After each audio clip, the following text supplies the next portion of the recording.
RotoGrinders, NFL discussion. You're tuned in. The Luuch and the Chief, we're back for another week. The season's winding down. Boy, oh boy, I had a terrible week in daily fantasy sports and sports gambling. But did I enjoy some of the football we had? And we called some shots. We're seeing some of these heated discussions that we've been having and the tangents we've been going off on. A lot of it played out in week 14 Sunday. Will Priester, what's up? Nothing much, brother. Happy to come on and yet again, talk about some of these things in the form of our recap. And the No Faith League strikes again. And it started Thursday night. Once the Steelers lost to the Patriots, I already knew the shenanigans were on their way for Sunday. And yet again, Luuch, we see teams just dying by the dozens. What are you saying, Chief? Teams that should be winning football games waltz their way into a Sunday matchup and walk out with a defeat. This week's culprits, Luuch, of the No Faith League come in the form of none other than the Houston Texans going into New York and MetLife. And we're thinking, oh my goodness, Zach Wilson is back starting. It's such a tumultuous time for the Jets organization. Obviously, C.J. Stroud leaves the game with the concussion, but I don't care. They got drubbed 30-6. The Colts, we see them. They're playing the Bengals. We're thinking, hey, maybe this is a team that has a shot at getting into the playoffs, and they still do. But Jake Browning shows us, hey, maybe last week wasn't a fluke. 34-14 Bengals. Colts. The Jaguars go into the dog pound to play the Browns and the ever so aging Joe Flacco, and they get beat 31-27. Oh my goodness. The Detroit Lions, leading the NFC North, go into Chicago, Soldier Field. Ladies and gentlemen, Bears put a stomping on the Detroit Lions, 28-13. The 49ers are who we thought they were. The Chargers are who we thought they were. The Broncos went in there and got a W easily. Had some shenanigans in the Chiefs game. We'll come back to that. Our good friends up in Philly. We've been talking about it. The Dallas Cowboys. Obviously, Philly had to go into Jerry's world. It wasn't pretty, folks. Turnovers to start the game. Turnovers in the middle of the game. Turnovers to close the game. And the Cowboys just kept scoring points. Brandon Aubrey, 3 kicks over 50 yards. That does not exclude all the other touchdowns that this team scored. Dallas just put a molly-whopped the Philadelphia Eagles. Folks, the No Faith League was in full effect yet again in week 14. Yeah, 2 big spots we need to start in. And one's in Philadelphia with Dallas, and the other one is the Kansas City Buffalo game. Let's start with the Wambulance. Somebody call the Wambulance. All I heard yesterday between 7 Eastern and midnight was all sorts and forms and variations of crying and whining, whether it was coming from the Kansas City Chiefs fans and followers or directly from the Kansas City Chiefs themselves. Let's talk about the call. And you know what call I'm talking about? Kadarius Toney was on the line. He was lined up in the neutral zone. Now, before we even dive into that, hell of a play from Travis Kelce to lateral that potato. Not even a lateral. That was a BB. It was a finessed, dart on the money to Kadarius Toney, who was behind him. That was the legal part of the play, which could have won the football game. Amazing heads-up football IQ play from one of the best, not only tight ends, but players of all time in Travis Kelce.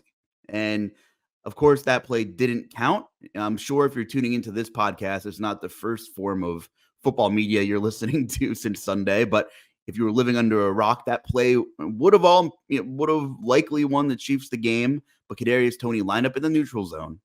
So that play was nullified. And it was an objective call. It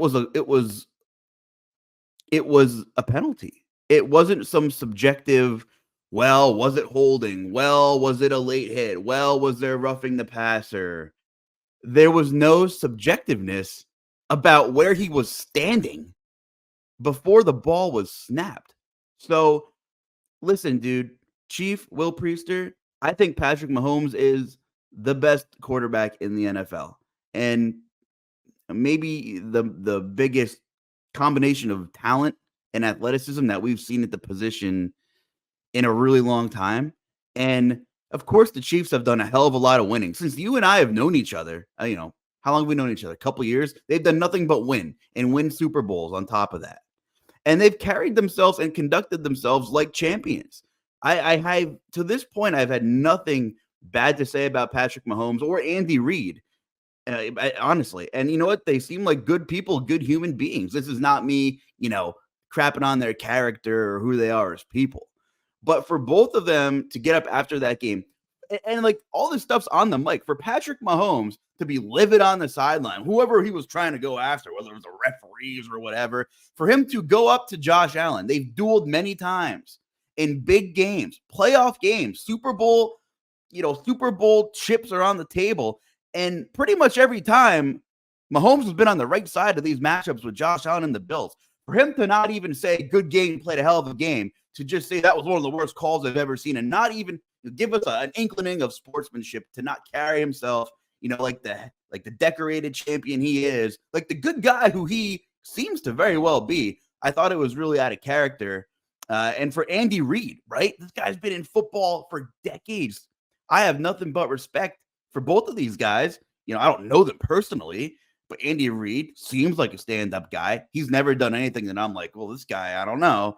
Never gave me any of those vibes. Stays in his lane, is very respectful.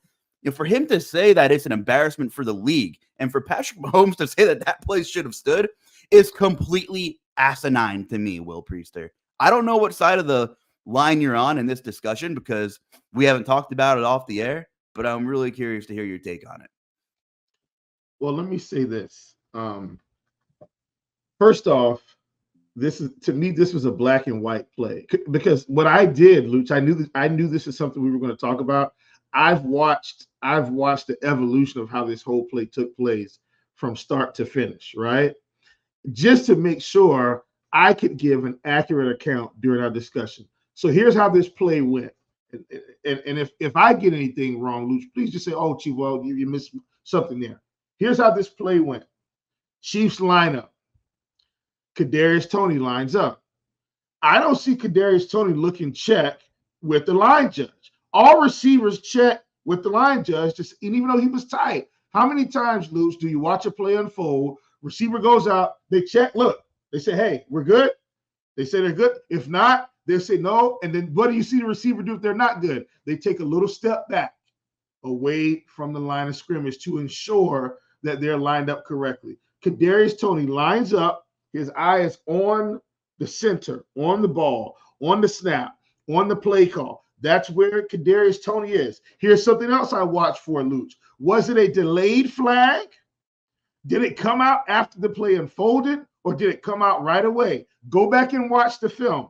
As soon as the ball is snapped, you see a yellow flag flying through the air, landing onto the grass. Which means what? The line judge was ready to throw this thing right away. There was no delay. It wasn't like, oh, he was offsides, I missed that. No, as soon as the ball was snapped, Luuch, the flag flies through the air. I don't care how great the play was with Travis Kelce. I don't care that he caught the ball and threw it back. I don't care that Kadarius Toney scored a touchdown. I don't care what's happened in the past. Here's what happened today. Kadarius Toney should have kept his toe off of the line of scrimmage. And if nothing else, Luuch, don't cover up the football. The line judge couldn't even see the football, right? So I don't want to hear this crap, right? If you're gonna get all the glory, then you got to have some guts. And guess what? I'm not saying Patrick Mahomes is a bad person either. Patrick Mahomes has been a consummate professional, right? whenever he's called upon, these receivers have dropped 30 plus passes this year already. I haven't heard him blame not one receiver. But here are the facts. The Chiefs are not as good as they've been in the past. But it's for varying reasons. One reason is that they make too many mistakes. Right? Like when we watch Andy Reid football teams, what do we talk about? Execution and coming off of the bye, how great they are, and all of these other things. Their execution has been poor this season. penalties, not catching the football, turnovers. The defense has kept them in some of these games, right? That they probably should not have even been in, but the defense has kept them in. How many times has Kadarius Toney cost him a win this season? 2 or 3? How many times has Sky Moore cost him first downs? 2 or 3? How many times, even Travis Kelce fumbled at the end of a drive late, cost him a game. Rashee Rice, as good as he's been and as much volume as he's picked up recently, he's been dropping passes. We've seen MVS drop passes. We've seen Justin Watson drop passes. We've seen Noah Gray just be non-existent sometimes. Like, I'd be trying to get Noah Gray more involved. He's probably more sure-handed than half of the receivers. We've seen them ratchet up, right? We've seen them ratchet up the run game with my good friend Sonic the Hedgehog, Isaiah Pacheco, right? We've seen them ratchet up the run game. We've seen them phase out CEH for some reason. I don't know what CEH did to somebody. He must have stole somebody's girlfriend in the front office. He just got completely phased out.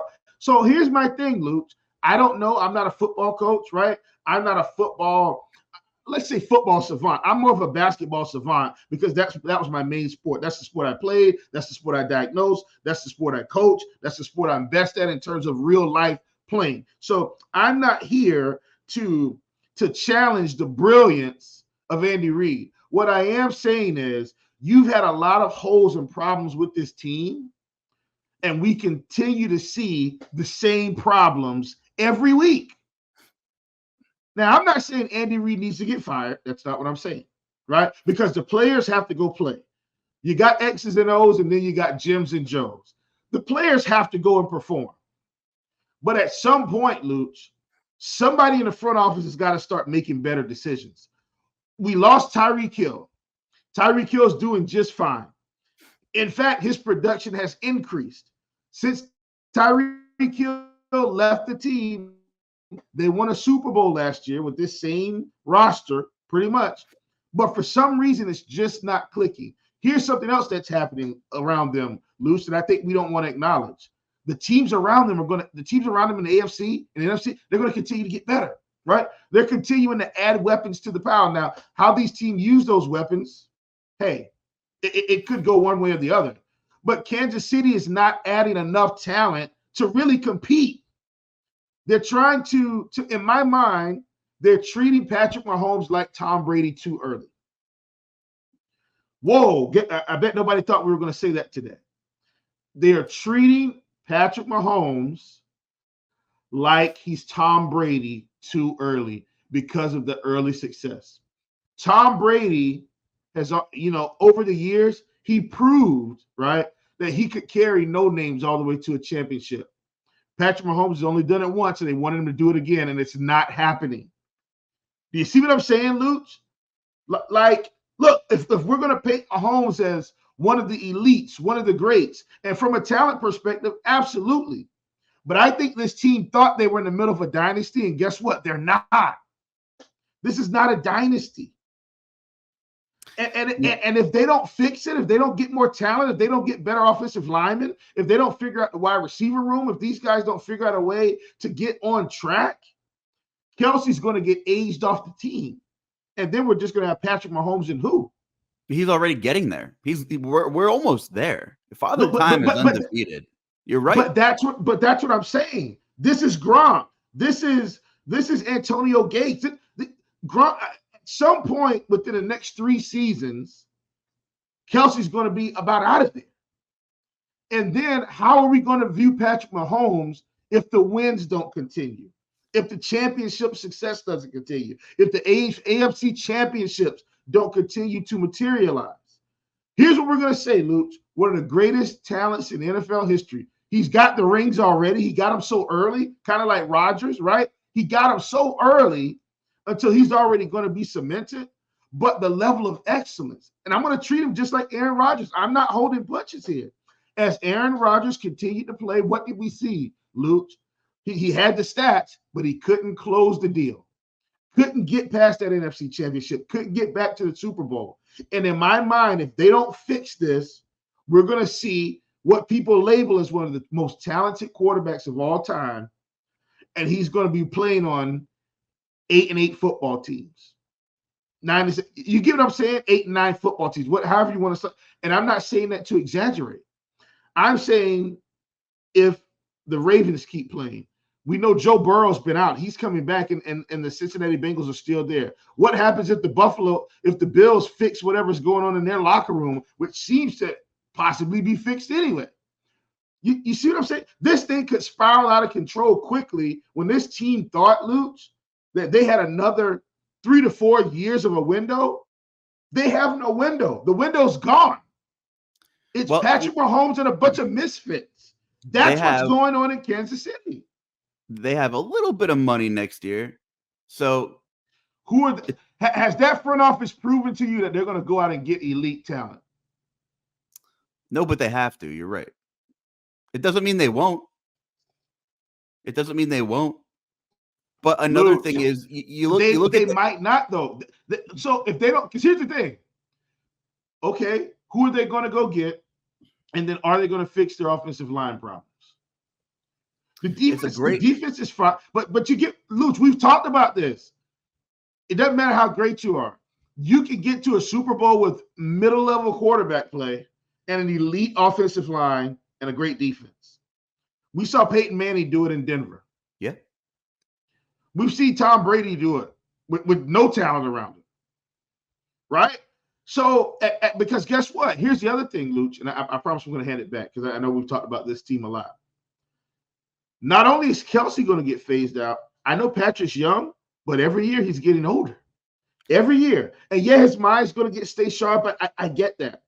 But for someone that relies on pure talent and escapability, that's going to elude him at some point.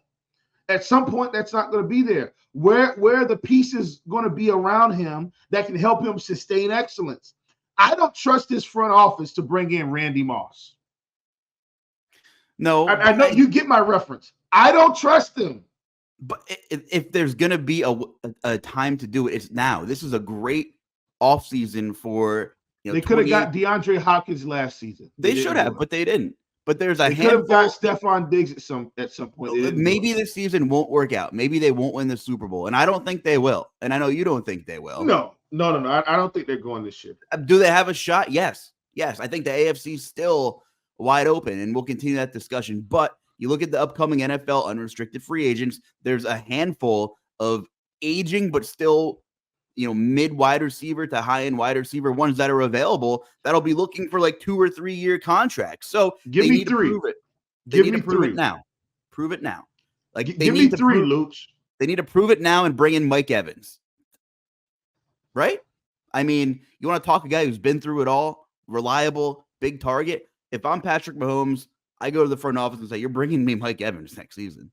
You whiffed on DeAndre Hopkins. You whiffed on Sky Moore. Justin Ross can't see the field. Marcus Valdez. You give me Marcus Valdez-Scantling? Like, you get rid of my guy Tyreek. You're bringing me Mike Evans or I'm not going to be happy. And I have leverage on the whole organization. That's what I say if I'm Patrick Mahomes. Do you think Evans leaves the Buccaneers after all those years and continuing to just – I mean, listen, bro, he's Hall of Fame. Like, I mean, he's got, 10 or 11 1,000-yard seasons now? What was this season? Was it 10 or 11? I think it's 10. So this is his 10th season over 1,000 yards consecutively. Right? Hall of Famer. Like, bro, and he's got a ring. He's in. He's in. Yeah, but it's insane. Hey, why not? That guy is competitive. He's a gamer.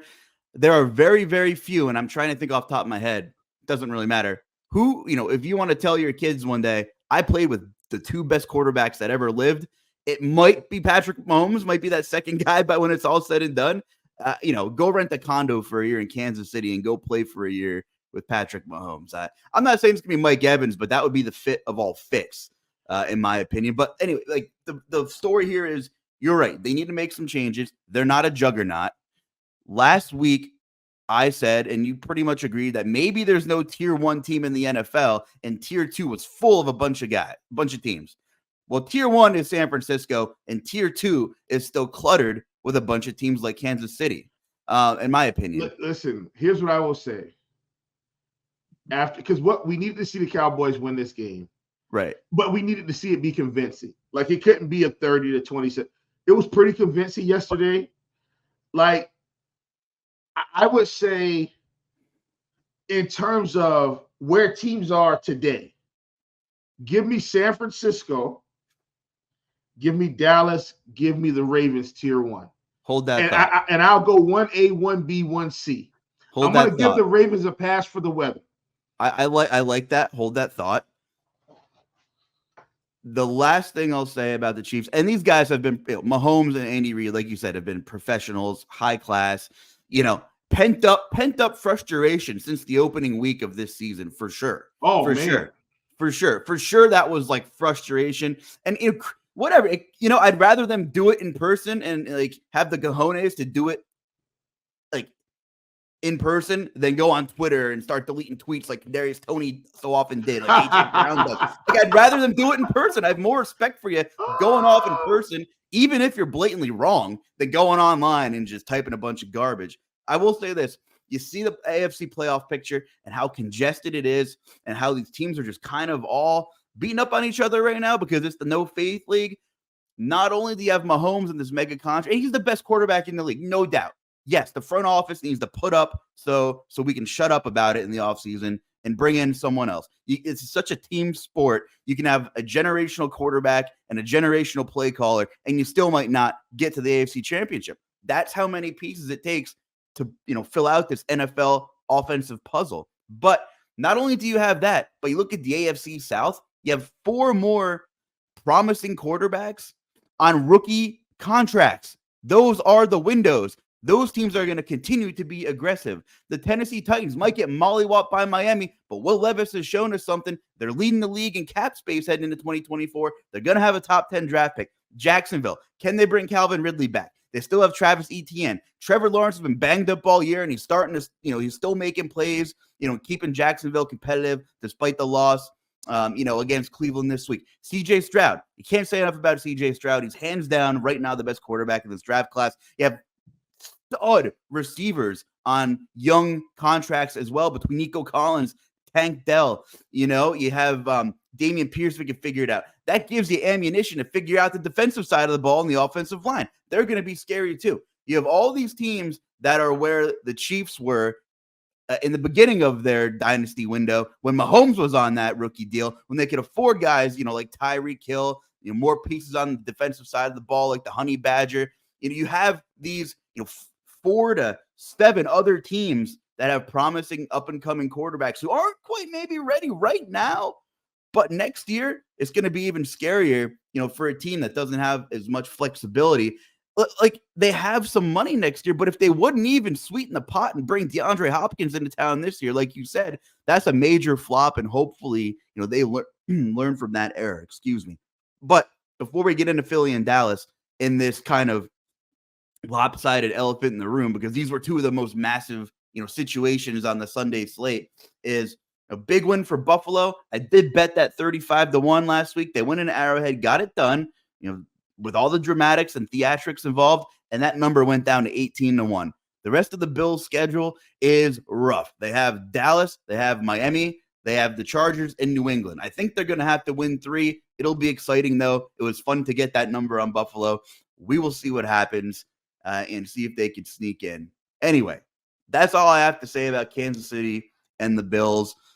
And if you want to segue into more of this Eagles-Dallas discussion, have at it, my friend. Well, I think for the Eagles in Dallas, we just needed to see. Remember, I think we just needed to see who's going to come out of this game.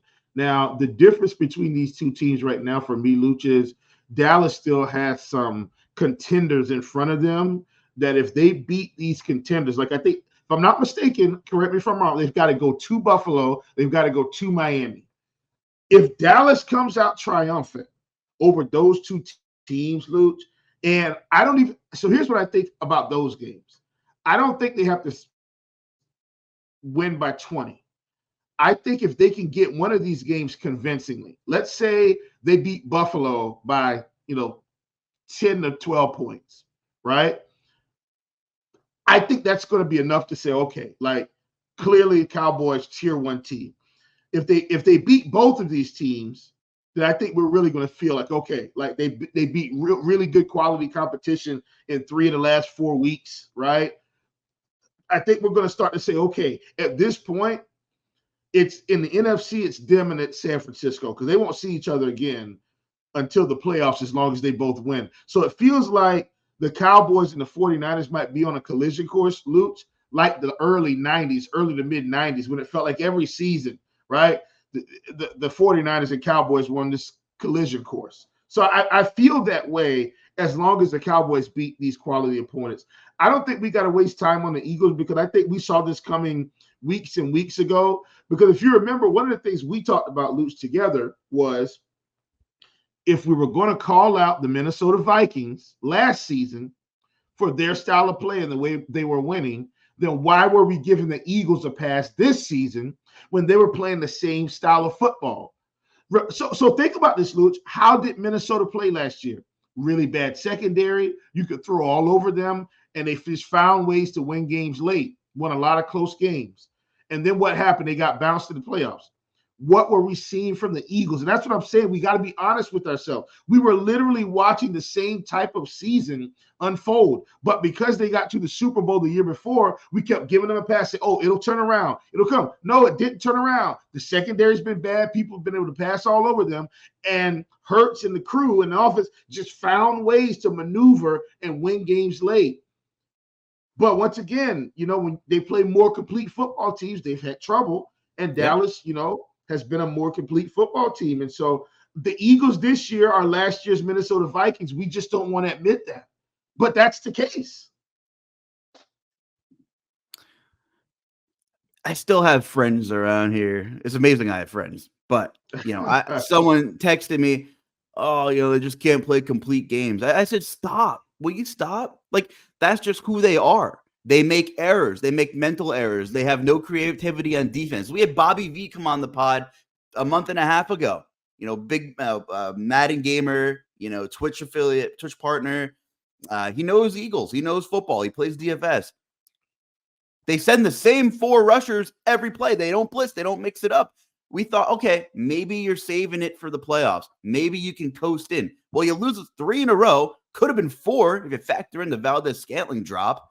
And, it's about, if you're not going to show anything in these pivotal divisional games, then you just don't have it. And such talent on paper. Jalen Hurts, A.J. Brown, Devontae Smith.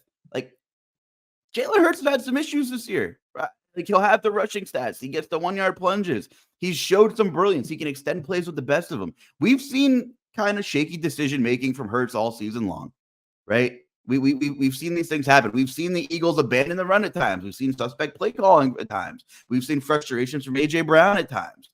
We saw him try to kudos to Howie Roseman. He's trying, man. He's trying. He went out and got Kevin Byard, right? There's not much of the NFL market in the middle of the season. Kevin Byard hasn't helped at all. I mean, it hasn't gotten any better. He went out. He's bringing in, Shaq Leonard. Just last-ditch efforts to try to put Band-Aids, over the water leak here. He's trying.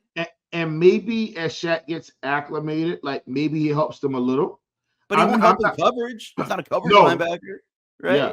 But kudos to them for trying, not stopping and bring people in, holding people accountable. I get it. But this is who the Eagles are. They're not a complete football team. Is Dallas a complete football team? They're close. They're showing that they're close. I don't know if they are. I still think, I think you made a really accurate kind of assessment. San Francisco is alone right now on top of this league in terms of, where we're ranking them.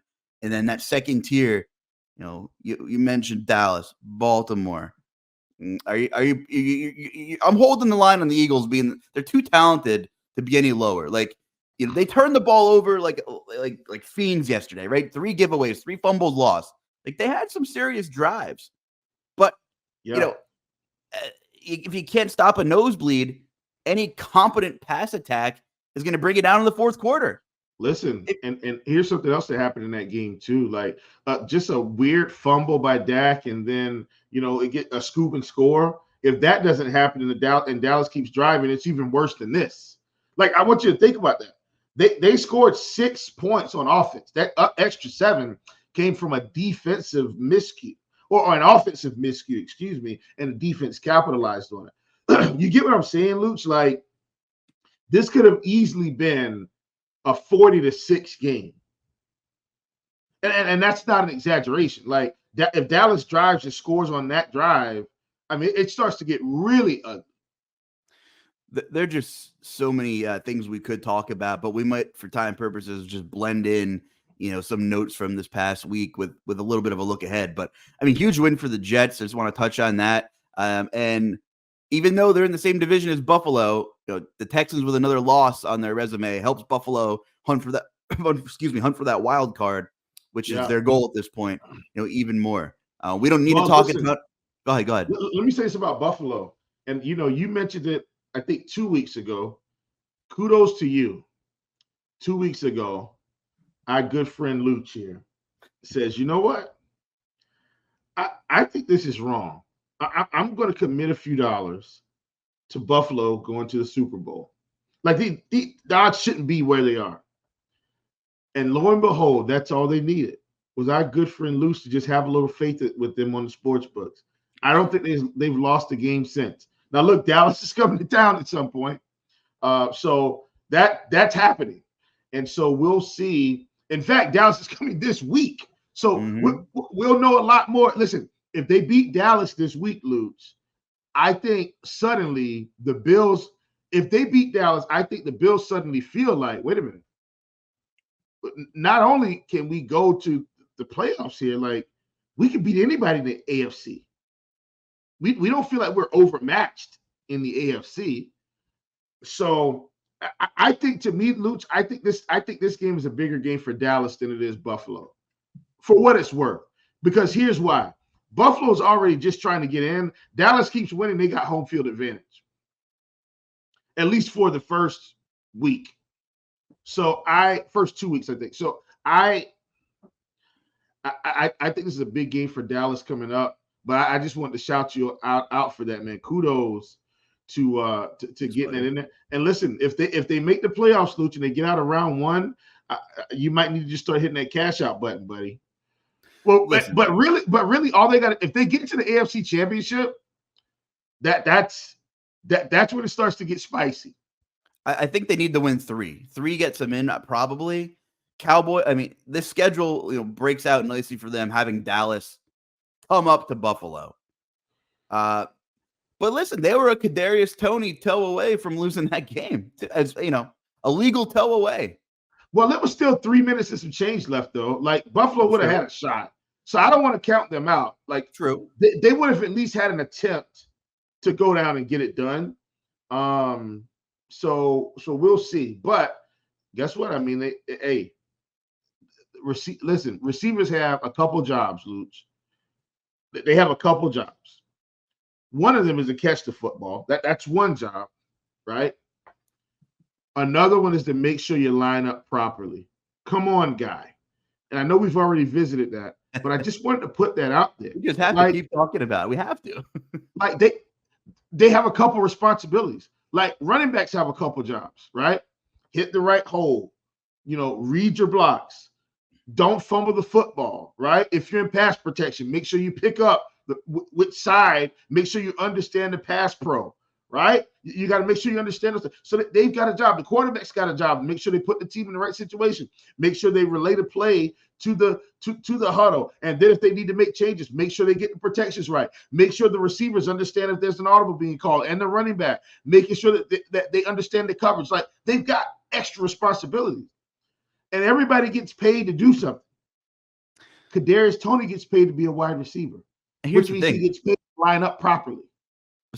It's so much more than that. When the Chiefs acquired him, it was like a party on Bourbon Street.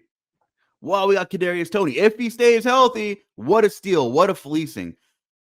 I don't know what podcast it was on. We were on a podcast, and it's like, well, if the Giants, who had nobody in the receiver room at that point, and they still don't. I mean, this was pre-Jalen Hyatt, or this whatever show we did when they acquired Toney was way before Jalen Hyatt.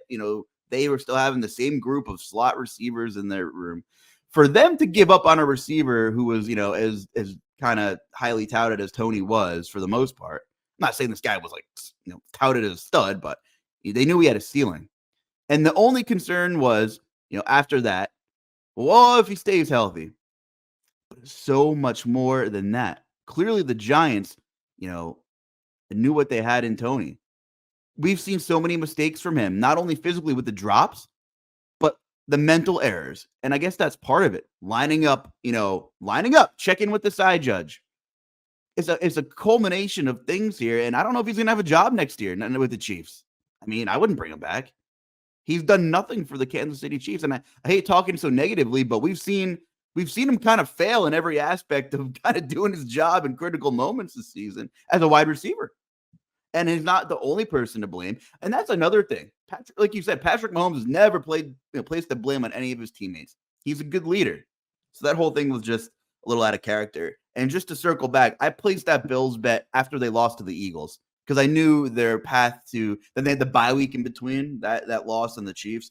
I knew the odds probably wouldn't be any better. And if they would be, it'd because they were like borderline mathematically eliminated. So we'll see. They got the Cowboys at home, as we talked about. It's a big 425 game. Then they got the Chargers, who are a mess. Somehow Brandon Staley hasn't been fired yet. Then they have the Patriots and the Dolphins. Okay? They'll beat the Chargers. The Dolphins, I don't think they get because I think they got to go to Miami. I don't think they get the Dolphins in Miami. I can't do that. It could be an interesting gamesmanship thing at that point. If everything's locked into place, it's week 18. It depends. Like, do you value your health of your stars or like? So basically, what you're saying is Miami already has the AFC East locked up. They sit everybody, and Buffalo waltzes in, and they got to get a win. And Miami just kind of lays down and says, "Hey, you can have a win." Maybe, but they wouldn't. Like, no, I don't see that in a division. Foe? Listen, I'm perfectly fine putting Buffalo out of the playoffs, so I don't have to deal with it. Send them home. You don't want Josh Allen to get in. Yeah. Send them home. I'll play the Browns. I'll play the Steelers. I'll play Denver. I don't want to see Buffalo in the playoffs in terms of a division. A division opponent. No, send them packing. They got to go. Now, but guess what? But I understand the organization. Tua gets hurt. Tyreek gets hurt. Waddle gets hurt. One of these running backs gets hurt. Somebody off the offensive line gets hurt. One of their primetime defensive guys like Jalen Ramsey, who's had some injury troubles here down the stretch the past few years, he gets hurt. And it impacts, their chances. Then everybody's saying we should have just sat him. So I get both sides of the coin there. In my mind, these are football players. They want to be competitive. I don't want to see Buffalo. Let's go ahead and get rid of them now. This coming Thursday, we have an absolutely atrocious of a Thursday night football game, atrocious game between the Raiders and the Chargers. 33.5 point total and a 3-point spread. Well, we had a 30-point total the other night, and in the first half, Luuch, it looked like it was going to be an explosion. And guess what? They were who we thought they were. Came back in the second half and did absolutely nothing. This is going to be a barn burner. I'm seeing 11 games on the Sunday card. 5 of them have totals under 40 as of right now. So we're starting to see weather. We're starting to see cold. We're starting to see, some of we're also starting to see bad teams play bad teams. We're seeing bad teams play bad teams. And, we'll try to tie some things in from the previous week in with some matchups and some DFS here. But the highest point total on the Sunday card right now is that Buffalo-Dallas game. That's a 49-point total. And it should be. And the Rams and the Commanders is also a 49. But the Rams also should be. The Rams are favored by 6.5. So it looks like they have one of the higher team totals on the slate. Where are Jets-Dolphins? Jets-Dolphins. 40.5. Miami is 11.5 point favorite. So it looks like they have a pretty respectable team total as well as Miami there. Yeah, I just want to get an idea because I do feel like, Miami, they just end up with high totals because, their offense has been ridiculous. So, yeah. But same thing with Kansas City. They're 10-point favorites. The game total is 37.5. So, Vegas still thinks they'll find ways to, rack up a decent team total, which. What happens if Kansas City loses this week? We might need to take a mental vacation because I don't know if I can handle it. Listen, Luuch, I am not going to put it past Kansas City to lose this game against the Patriots. They gotta go to New England. Do I think the Chiefs win? They should. But man, Luuch, we've just seen so many weird things. So many weird things. You know, I'm just looking at this slate. I'm looking at quarterbacks. I'm looking at matchups. You have Buffalo and Dallas, the two highest priced DraftKings quarterbacks. Makes sense. You have Tua against the Jets, Mahomes against New England.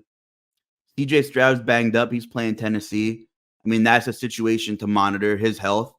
The Tennessee secondary is bad. Jeffrey Simmons probably going to be out again. He's out for Monday night against Miami. Let's be real. The Titans might be fun next year when they bring in a bunch of pieces, but it's hard to watch now. I watched solely to see Will Levis do his thing, and I've seen enough. But if CJ Stroud's healthy, you got to look at that secondary with Tennessee and think about attacking there. Now we have Justin Fields at Cleveland, who was one of our calls last week, so good stuff. You have Brock Purdy at Arizona, and there's a big debate about Brock Purdy. Oh, how can he be an MVP candidate? All he does is run design stuff, design schemes in a great scheme. He has no A-dot. He throws bubble screen passes. All this stuff. He's just a system quarterback. He's still pushing it down the field a little bit. 368 yards against Seattle. Yeah. Do you know it's been since week 7, he's completed at least 70% of his passes in every football game. I don't care what system you're in. If you're that efficient, you're doing something right. 25 touchdowns, 7 picks. He had that little injury, had a concussion, I think, or he was something. They had that lull during that 3-game stretch. But since that bye week, man, this team is on another level. And Brock Purdy has a lot to do with it. Let me say this, Luuch. I'm going away from the NFC. I'm going to bring it back to the AFC just for a quick second. And it might not seem like it, but I want to point this out. This is a huge week, and I mean huge week for the AFC North. We're heading into week 15, and none of them are playing each other this week. The AFC North is the one division where right now everybody has a shot to get into the playoffs. As crazy as that sounds, everybody's got a shot. Luuch, Bengals play the Vikings. Bears play the Browns. Jaguars play the Ravens. Steelers play the Colts. Nobody in the AFC North is playing each other this week. And if they all win, they're all still kind of in this weird on the bubble wild card situation. This is incredible. This is an incredible week for the AFC North, Luuch. Incredible. Can we just clap our hands for Delaware's finest, Joe Flacco?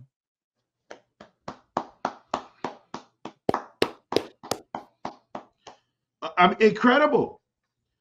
Man just comes in off the practice squad, leads the team to victories. Luuch, then I caught this morning. This is something I didn't realize. He actually goes back on the practice squad today and then comes off later. Unbelievable. And in fact, Luuch, other teams could sign Joe Flacco right now. Like maybe they should. That is something that can't happen. The Browns haven't signed him to a season-long deal. I mean, in my mind, like, what are we doing here? Joe, here's what we want to do. We want you here for the rest of the season. Right? The team's rallied around him. I want to check this interview because they told me they were talking about this morning that Joe Flacco was kind of talking in the locker room yesterday, and they said it was like drop dead silence in there. Everybody's listening. Everybody's engaged. They said you could hear a pin drop. I'm going to check out this interview because I want to see it. But I think that's the value of experienced quarterback play, guys that have been there, right? It might not be pretty. He's not the same old Joe Flacco, but it's how I feel about Andy Dalton in Carolina, right? If Andy Dalton would have been given the keys to this team, let me say this, Luuch. Gosh, I didn't think I was going to talk about the stupid, awful Carolina Panthers today, but I think it's relevant to our situation. I think this season goes way different if Andy Dalton leads the team to start the season and we bring Bryce Young along. I think Carolina wins more football games. I think we play a better brand of football, right? I still think we probably should have been more creative, but there's value in the experience that these older quarterbacks have. And Andy Dalton isn't like old, but he's past the he's the starter every year now. Like now he's been relegated to a season backup who's going to get paid good backup money because he can come in and still win football games. My point is there's value in the veterans. Now in the Browns case, I know that Deshaun Watson got hurt, so that was the reason for the carousel. After him getting hurt and being out a game, back a game, out a game, season-long injury. But there's so much value in veterans that have been around the game that still have a lot left in the tank and a lot left to offer the game and offer a locker room, offer an organization. Once again, shout out to Joe Flacco. And listen, we've been right. We've been right a lot lately. We like little like verbal victory lap here. One thing I was very confused at and wrong initially about was what are the Bears doing? Bringing in Josh Sweat or excuse me, it was a Montez Sweat. I mix up my sweats sometimes. A couple of weeks ago. Was about a month ago? Was that when the trade deadline was? About a month ago? Yeah, 4 games ago. And I tell you what, the Bears have won 3 football games since Montez Sweat came in. Josh Sweat's an Eagle. That's why I was on my mind. Since Montez Sweat came in. He has 3.5 sacks in 4 games. And, I know they've played some kind of lower tier teams, but they've been a top 5-ish defense in a lot of metrics. I mean, they just blew that game against Detroit earlier in November. They had a positive game script in the second half. They got too conservative. If they should have won that football game too. They should have beat the Lions the first time. They beat the Panthers. They beat the Vikings, 2 disgusting football games. Then they come out and beat a Lions team at full strength on Sunday. Full strength Lions team. And I don't know. There's been so many rumors about, what are they doing with Justin Fields? Are they going to draft a quarterback? Is the head coach going to get fired? The head coach is going to get fired. They're looking at other coaches. This team has probably dealt with more off-the-field crap just because, A, they're not a great football team, but they're not the worst team in the league right now. And they have all these high-equity, draft positions that I just can't imagine mentally, how strong or maybe not, or like just what Justin Fields is going through as a young quarterback, who's dealt with various coaching changes, didn't have the best talent around him. They bring in DJ Moore mid-season and, but did he get a fair shake? I don't know. Is he perfect? No. Does he make mistakes? Yeah. He holds on to the ball too long, right? He does some turnover-worthy type things, but okay, this might not go over well with the listeners, but what would the drop off be, or the difference be? How big of a gap, I should say, in results would it be? Here we go. Buckle up for this one. If Jalen Hurts and Justin Fields swapped uniforms. Listen. We've been doing this. We've been doing this song and dance long enough. I knew where this was headed already, and I don't think it would be much different because what happens is this, Luuch. If they just swap uniforms, then I'm going to put them in the same situation. You're basically giving Justin Fields 2 years to get acclimated to an offense, right? And this would be his 3rd season with the Eagles. Am I right on that? Yeah. Right? Because his 2nd year was when they gave him the keys all the way. Like he got the keys in his 1st season, kind of mid to end of the season. Right, Luuch? Right. 2nd full season. 2021. Yep. Mm-hmm. Yeah. 2nd season was last year. They went to the Super Bowl. 3rd full season is this year. I think we see similar results. Here's my question for you. I do want to go back to the Bears. Well, 2020. Oh, sure. 2020 was the first year that it was like, all right, like yeah. In 2021, 2021 was the year where it's like, well, I don't know if he's the guy. We'll see. He showed us a little. And last year was the holy crap, he's arrived year. It was Jalen. Yeah. This is what it takes for most quarterbacks. Like they need a little time to catch up. But here's my question, Luuch. And I think this is from somewhat of an organizational standpoint.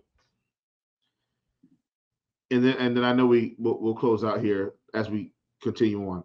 If the Bears hit the full-blown reset quarterback button again, what are they going to do with Justin Fields? Because they can't keep him.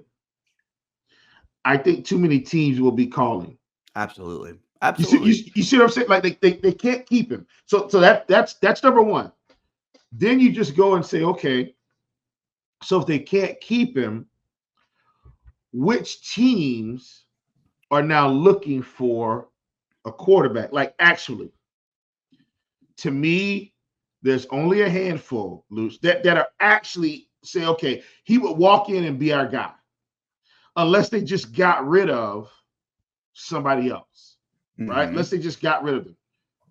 Okay, I think there's a couple teams. Luuch, one, I think the Raiders. Like, I don't think they're playing Aiden O'Connell right now. So clearly Jimmy isn't the guy, right? You see what I'm saying? Clearly they're saying, okay, Jimmy isn't the guy. Raiders are one. Depending on what happens with the Vikings and Kirk Cousins, the Vikings are two. Not in any order, not in any order. I'm just saying these are teams that could be legitimately looking for a quarterback. You got the Raiders, you got the Vikings. What is Atlanta going to do? Yep. Okay, you got Atlanta. Atlanta's on that list. Now, this one's sneaky, Lou. This was sneaky. It's not going to be in the forefront right now, but I think they're close. What are the Buccaneers going to do? You get what I'm saying? And all of a sudden, what are the Patriots going to do? What are the Patriots going to do? Oh, okay. Luuch. That's a good one. And then, so that's 5 teams. And then you've got a handful of other teams that, like, you got the Seahawks with Geno, and I think they love Geno, and I think Geno loves being there. I don't think anything's going to happen there, but I'm saying Geno's still aging. He's still been in the league. Justin Fields could still be explosive. You know, I think the Titans are going to be committed to Will Levis, but what if they're not? Like, what? They are. So, yeah. What are the Saints all the way committed to Derek Carr? Like, what? You see what I'm saying? And then suddenly, I'm not. And so for those teams, those are more on the outside looking in for me. But those other 5, Vikings, Patriots, Falcons, Raiders, like those teams, Buccaneers, those teams could be legitimate landing spots for him, Luuch. And I mean, I think it might be best for him. I really do. Guess who? I checked 2 sites to make sure. I checked Sport Rack and Over the Cap. Guess whose contract is on his last year next season? It's Justin Fields. Right? Business, that plays such a huge part in, are the Bears going to move on? It's almost not as much of, do we not believe in Justin Fields? It's, we're not winning now. And if we want him to stay, with the way the quarterback market is, we're going to have to pay him a lot of money. Now, listen, they don't have to pay him nearly as much as some of these established guys because he's unproven. But for where they are. In the grand scheme of winning, it's, you know what? Let's get some value for him from someone who's ready to take that next step or will look to pay him, that believes in him. And we'll use our draft capital and get that, rookie contract on that quarterback so we can build. They did the most poor job building around Justin Fields because they didn't. They did not build around Justin Fields. It's almost like mid-season last year. They're like, oh, shit, let's hit the panic button and let's get him a weapon. Let's get him somebody. Let's get him DJ Moore. Like, they did nothing for Justin Fields. It was an epic fail. Epic fail from top to bottom with the Justin Fields experiment. So I don't think he got a fair shake.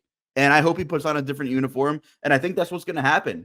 Just with the business side of things, it makes all the sense in the world to try to hit one of these quarterbacks in the draft, try to get some capital for Justin Fields, and kind of, try to actually build something instead of having, another epic fail. Okay, before you know it, a decade's gone.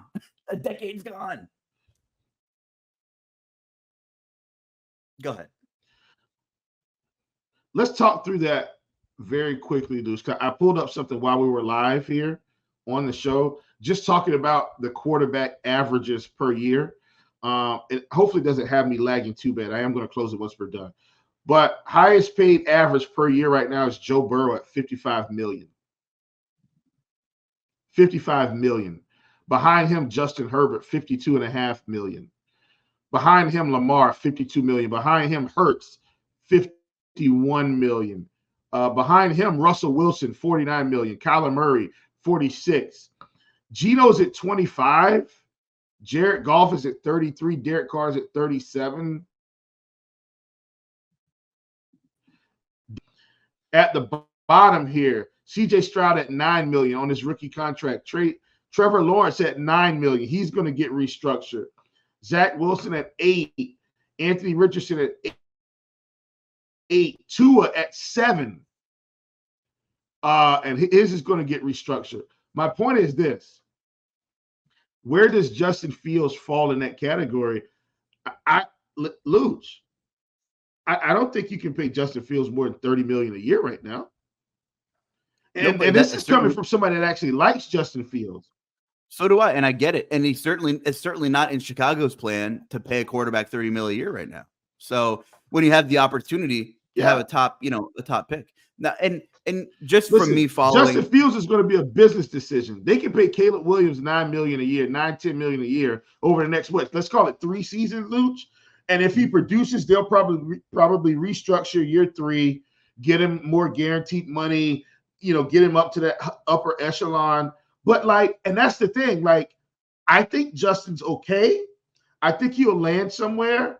But even from a business decision, it's hard to find the quarterback. It just is, right? But from a business decision, they're going to save so much money. That's by bringing in Caleb Williams. They're just going to save the money. That's exactly. I led off with that exact point, and you hammered it home. It's exactly right. And before we move on, I know we have to talk a little bit about a look ahead because we went on a tangent, but that's what we do here, folks, is in more ways than one, the quarterback is the starting pitcher of football. They control the game, but not only, off the field stuff, off the field wise, the market's just unbelievable. They're the market. There's no other position that commands this kind of value and money like the quarterbacks do, or like your elite starting pitchers do. Okay, Toney is an exception. He plays both ways. By the way, crazy week in baseball. Crazy week in baseball. Story for another time. But just for me, following the Tennessee organization as close as I do, obviously, when Ryan Tannehill signed that massive deal in 2020, they were playing great football. They had the team around him, AFC Championship appearance. I get it. He was the 3rd highest paid quarterback. And everyone's like, wow, they overpaid for Tannehill. But the market just keeps resetting. And now you fast forward to 2023, and of course, Tannehill is old news, but, he is like the, 17th, highest valued contract right now among all quarterbacks. It just keeps revolving, right? The contracts come and go, and the market continues to rise. But who's going to be the quarterback, Luuch, that says, hey, guys, listen, and it's going to have to be a big name, right? Who's going to be the quarterback that says, hey, look, I know that I'm worth this, but I want to win championships. Right. How can we structure this thing so it's fair, right? I want to get what I'm worth, but I don't want you to overspend. It's probably not going to be Caleb Williams since he wants equity in a franchise. What is he is? He's Michael Jordan. Kid. That's what he thinks. But he's not. No, I get it. But you get what I'm saying. Yeah, I know. For everybody, just go and watch the movie Air, and you'll know what I'm talking about. And but yeah, it's we'll see. We'll see how it goes. Anyway, hope you enjoyed our little off the rails. We do that sometimes. If you've been one our listeners since we were in the bubble for NBA, we talk about where the guys played in college and how things have transitioned. So thanks for sticking with us this season. We're having a blast, and we did do some look ahead stuff. We talked about Cowboys, Bills, and we talked about the AFC North, and Ravens playing. Maybe not specifically, but none of them are playing each other. Chiefs at the Patriots. So yeah, we talked about a few things. Let me say this. Here's my bold call, because we do get a Saturday game this week. I think the Broncos beat the Lions. And that's kind of not bold. The Broncos defense has really, Luuch, really shaped up down the stretch here. I think the Broncos get the Lions, and when they get the Lions, I think they're on the way to the playoffs. Man, this thing would look a hell of a lot different if they beat Houston 2 weeks ago in that barn burn down to the wire. Do you see what I'm saying? Imagine if they would have beat Houston. They would have probably already be locked up in the wild card and just needed to keep sustaining. And look, I'm going to get off this because I know we got to get off the air. But somebody said it, on the air, I think either today or over the weekend, and I've said it before as well, Luuch. for all the slack that Sean Payton took, this is also why you went out and got Sean Payton. See, we thought this season was over. And all of a sudden, competent coaching makes competent football teams. Think about it, Luke. Competent coaching makes competent football teams. Now, we're not saying they're number one team in the league, but look at they're playing competent football, right? And not only that, they made a business decision, because I know their phone was ringing, on holding on to Jerry Jeudy. And he's underperformed. He's been pretty bad. But now you're in the thick of things and you have him. And we know he's talented and he just hasn't put it together. But now that decision looks a little bit better right now, doesn't it? In terms of maybe making a run this season. Yeah. I mean, look, for all intents and purposes, Luuch, if the Broncos get to the playoffs this year, that's a win for this team. And I'm saying an accomplishment. I'm not, it's an accomplishment considering where they've been the past 3 seasons. Like, I think people may have forgotten about the Drew Lock seasons. What's the other guy? A quarterback played at Memphis. Peyton. I can't remember. You know who I'm talking about? That Paxton season. Lynch. Yeah, Paxton Lynch. Yep. The Trevor Siemian seasons, right? Yeah. You see what I'm saying? You start going back, and you're like, wait a minute. It's been ugly. It's been ugly in Denver. If they get into the playoffs, this is a huge accomplishment for a team that got beat that let another team score 70 points on them this season. Huge accomplishment. Boy, if that ain't the most no faith league thing ever, I don't know what would There we go. There we go. What would be. I'm just scrolling through some of these matchups, and we talked about some of the low totals. I'm looking at wide receiver, and a couple weeks ago, Cooper Kupp got hurt. I had him on my King of the Beach team. It was a great day for me. Being sarcastic here. I was happy to be there. Didn't work out. He looked pretty banged up. But he goes in the pouring rain in Baltimore and carves up the Ravens. It looks like he's back, and he's 7,800 on DraftKings against Washington. There's your cash game, like optimal high floor, high ceiling combo play. I don't even have to look any further. It's Cooper Kupp at 78. He looks fine. Yeah. As long as he practices in full, to end the week, or maybe they'll probably give him a little bit of rest earlier this week. That's fine. But we could tie that in with a monster win for Baltimore, the sloppy weather conditions, heartbreaker for the Rams. They had the ball in hand, trying to win, to either tie, win, went to overtime. Didn't work out. But kudos to them. West Coast team called them all the way out to the East Coast. They're used to playing inside. Matt Stafford's been terrible historically playing outside. He's been playing in the dome his whole career for all of his home games. They come out and bring the Ravens to OT. And I know the Ravens, I know they're without Mark Andrews, and they've had some injuries as well. But Isaiah Likely stepping up. There were some horrendous blown coverages from the Rams in this game. I don't know if you saw Isaiah Likely's touchdown. Blown coverage. Like, not taking away anything from Likely's performance and Lamar's performance. Blown play. It's football. Blown coverage. Blown play. But, that game had a projected total of 38, and I think it got bet down from the open. Yeah, because of the possible weather. The weather was there. It was ugly. But what a freaking shootout. Was that the highest total? Was that the highest scored game of the week? I think it might have been. It may have been. Because Atlanta, it had to be, because it was 37-31. And I think Atlanta and the Buccaneers was 29-24, 29-25. Yeah, that one was 29-25. Bengals were 34-14. Browns and Jags 31-17. Those were our really kind of highest score ones. Behind that would have been 49 Seahawks at 28-16. So yeah, definitely highest score of the week in terms of total game. We did have some teams that got close to 30, over 30, 28s, but the other teams didn't do much. Yeah.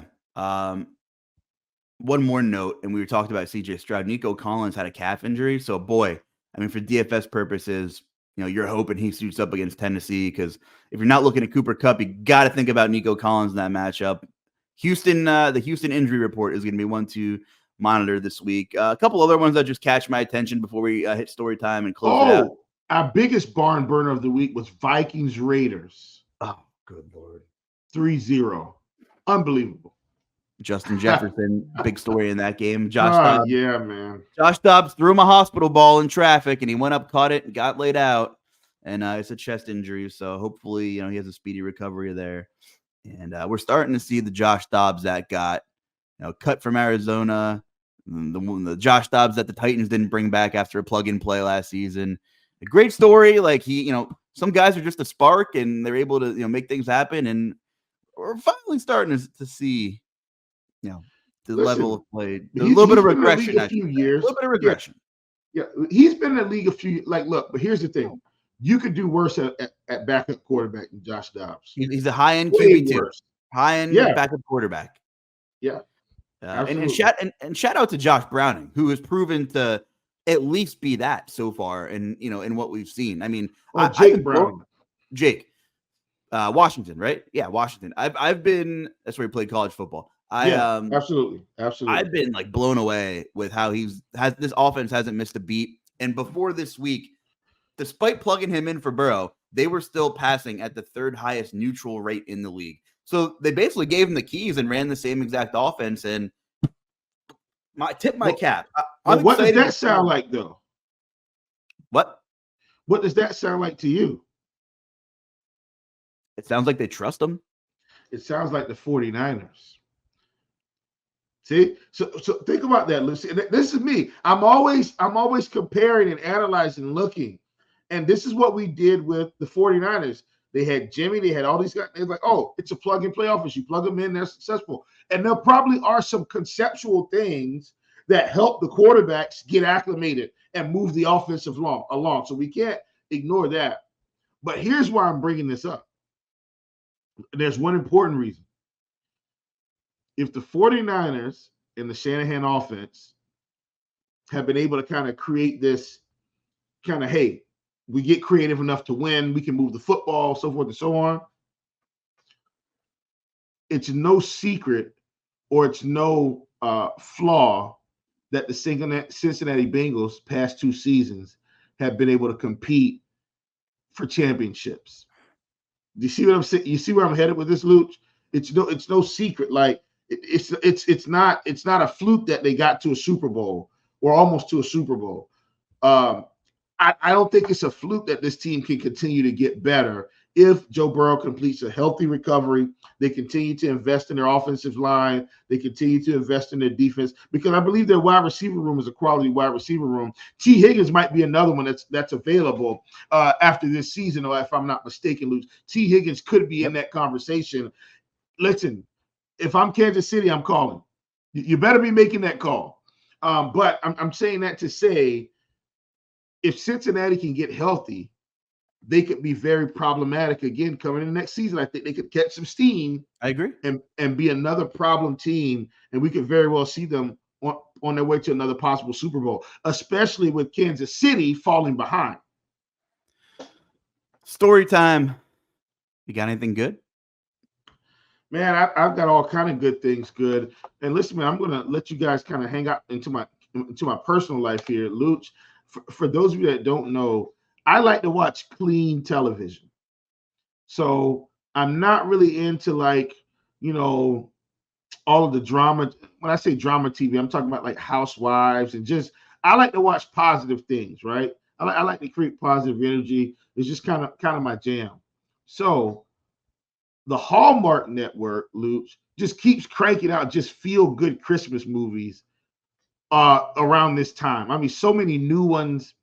And so I just, for me, my story time is, continue to get good into your life, or put good in or put good out, and you'll get good back. If you put good in, you also get good. You also have good output as well.